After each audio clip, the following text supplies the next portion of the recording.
Click કરશો એટલે eOlakh.gujarat.government વાળી વેબસાઇટ ઓપન થશે। અહીંયા રજિસ્ટ્રેશન યર એટલે કે કયા વર્ષમાં બાળકનો જન્મ થયો હતો એ અહીંયા તમારે સિલેક્ટ કરી લેવાનું છે। હું અહીંયા સિલેક્ટ કરી લઉં છું। આ રીતે રજિસ્ટ્રેશન નંબર એ પણ તમારા બાળકના જન્મના દાખલામાં હશે, જન્મના પ્રમાણપત્રમાં, એ તમારે અહીંયા નાખી દેવાનું છે। એના પછી સર્ટિફિકેટ નંબર પણ હશે, બી કરીને કે આગળ કોઈ બી કેપિટલ શબ્દ હશે એના પછી નંબર લખેલો હશે।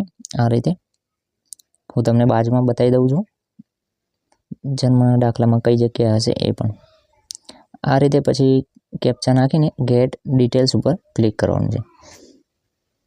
જેવું તમે ક્લિક કરશો એટલે આ રીતે તમે જોઈ શકો છો રજિસ્ટ્રેશન અહીંયા ડેટ આપેલી છે, બાળકનું નામ છે, બાળકનું નામ ઇંગ્લિશમાં છે, પછી ગુજરાતીમાં છે, જન્મ તારીખ છે,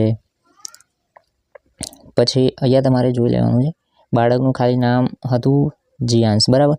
સુધારા કરવા માટે ફોર્મ ભરેલું હતું કે આખું નામ થઈ જાય જીયાંશ હરેશકુમાર ઠાકોર, એવી રીતે આખું નામ કરવા માટે ફોર્મ ભરેલું હતું જે સુધારો થઈ ગયો છે। અહીંયા ગુજરાતીમાં પણ જોઈ શકો છો તમે। એના પછી છે પપ્પાનું આખું નામ, પપ્પાનું પણ આખું નામ આ રીતે જ કરવાનું છે, હરેશકુમાર શૈલેષજી ઠાકોર। પહેલાં ખાલી હરેશકુમાર જ લખેલું હતું, એના પછી એમના પપ્પાનું નામ અને પાછળ અટક પણ આવી ગઈ છે। એ જ રીતે માતાના નામમાં પણ સુધારો કરી લેવાનું છે, તમે જોઈ શકો છો। બાળકનું આખું નામ, માતાનું આખું નામ અને પિતાનું આખું નામ જન્મના દાખલામાં કરેલું હોવું જોઈએ। આ રીતે તમે ઓનલાઈન ચેક કરી શકો છો કે તમારા બાળકનું જન્મ પ્રમાણપત્રમાં સુધારો થયો કે નહીં।